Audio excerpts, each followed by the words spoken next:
Quand on débute en BMX, on fait plein d'erreurs, c'est normal parce que souvent on débute seul, on n'a pas forcément des potes qui font du BMX et du coup ça nous fait perdre énormément de temps. Donc le but de cette vidéo, c'est de t'éviter de faire toutes ces erreurs, donc c'est parti, on y va. Rouler avec des pneus sous-gonflés.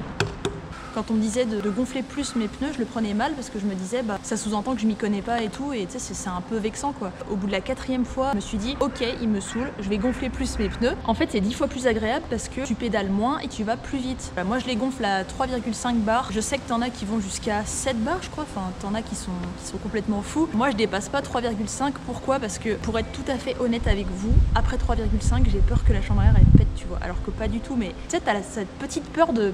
Donc c'est pour ça que je dépasse jamais les 3,5. Donc surtout ne pas hésiter à checker la pression de vos pneus, genre je sais pas, si tu roules tous les jours, tu regardes une fois par semaine et voilà, ça prend 3 secondes, tu regonfles un peu et ta session elle est juste parfaite quoi. Pas assez de pression, tu perds en stabilité, quand tu réatterris ça fait un truc bizarre, tu perds en vitesse, mais il faut savoir que trop de pression au moment de réatterrir tu le sens quoi, t'amortis tout dans les poignets et c'est beaucoup moins agréable je trouve quand tu réatterris et que tes pneus sont beaucoup trop gonflés. 3,5 c'est bien. Rouler avec la chaîne sous-tendue. Là on voit que quand j'appuie ça tombe pas et on est bien, tu vois. Il y a quand même une petite pression mais très peu et ça c'est juste parfait. Quand on est débutant, on a la chaîne qui est sous-tendue, on se dit c'est pas grave, ça fera l'affaire. Grosse erreur parce que si tu dérailles en pleine session, tu peux te faire super mal. La chaîne, tu vois, ça retient le pédalier. Si la chaîne se barre, ton pédalier il va faire et ton genou il va faire splash contre la potence et moi ça m'est déjà arrivé, je déraille, je me cogne le genou contre la potence, urgence direct, ça m'a fait ultra mal. Je suis restée allongée pendant 3 jours après ça. Ne sous-estimez pas le danger de rouler avec une chaîne qui est pas assez tendue. Franchement si vous déraillez c'est la cata quoi. Rouler sans bouchon. Vous voyez les petits bouchons là? Tu vois ce bout de métal là? Dis-toi que c'est hyper tranchant. En gros ce qui peut t'arriver pendant une session c'est que le bout du guidon là, tu te le prends sur toi pendant une chute ou quoi. Et en fait si tu n'as pas de bouchon, avec la vitesse, avec le poids de ton corps qui tombe dessus, ça te rentre dans la peau quoi tout simplement. Quand on débute et qu'on est tout naïf, on se dit on s'en fout du bouchon, au pire voilà ça me fait gagner du poids sur le vélo, je l'enlève, ça sert à rien, c'est moche. Mais non, n'enlevez pas vos bouchons parce que ça peut vous sauver la vie les gars et les filles. C'est arrivé je crois à EBN Rider, il se l'est pris dans la cuisse et je crois qu'il avait pas son bouchon et ça lui a troué la peau. Hyper important de rouler avec les bouchons, c'est vraiment une question de sécurité, c'est pas juste pour le style. Donc ne les enlevez pas et s'ils se barrent, remettez-les à tout prix. Pas de bouchon, pas de session.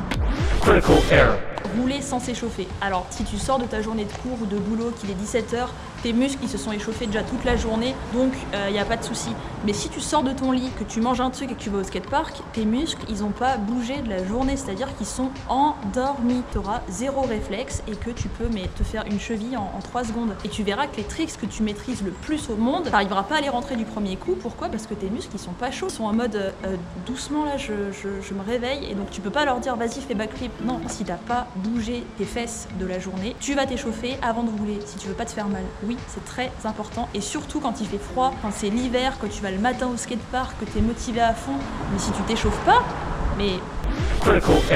Rouler seul et ne travailler qu'une seule figure à chaque session. Vous allez me dire oui mais c'est un choix, c'est pas une erreur de débutant. En fait si, parce que l'erreur quand on est débutant c'est de croire que rouler seul ça va nous faire gagner du temps et ça va nous faire progresser plus vite. C'est exactement l'inverse en fait, parce que quand t'es seul, tu sais pas ce qui va pas en fait dans tes figures, tu te vois pas donc tu sais pas ce qu'il faut améliorer. Alors que si tu roules avec des gens plus expérimentés que toi, mais en 2 secondes ils vont voir ce qui va pas et ils vont te dire c'est pas si, tourne comme ça va te débloquer ton tricks. Par exemple le Faki, ça faisait 3 mois que tous les jours au skatepark, j'essayais de le rentrer, j'y arrivais pas, je stagnais. Et un jour j'ai croisé un mec le matin au skatepark, il m'a donné des conseils, le lendemain je rentrais mon premier Faki. Et l'erreur d'enchaîner la même figure au skatepark, ça va souvent avec le fait de rouler seul parce que quand tu vas seul au skatepark en général, tu te fixes des objectifs et tu te dis bah aujourd'hui je vais bosser 3-6, tu vas sur la même courbe, t'enchaînes, tu fais que ça en boucle. Quand tu enchaînes la même figure, tu travailles les mêmes muscles, tu travailles les mêmes aptitudes physiques on va dire. Du coup ça te fait pas évoluer de manière générale dans ton niveau en BMX. Vaut mieux bosser plein de petits tricks en même temps, c'est beaucoup plus productif.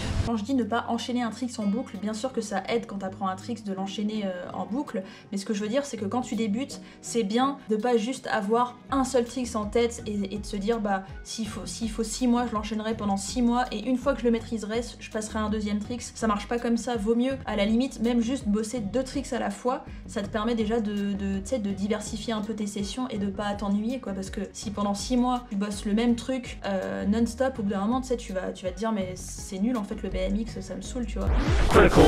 Quand on est débutant, souvent on n'ose pas rouler avec des protects parce qu'on a honte, parce qu'on se dit que c'est moche, parce qu'on se dit que ça sert à rien. Et franchement, ton genou, quand tu te le seras explosé 50 fois contre la potence, tu te souviendras là de ce que je suis en train de te dire, tu me diras ah, elle avait raison. Franchement, t'as des protects qui sont ultra discrètes comme les Shadow Light que tu mets sous ton jean. Personne le sait en fait. Tu reviens pas en sang chez toi tous les soirs après ta session et c'est pas une erreur de débutant. Les pros mettent des protects.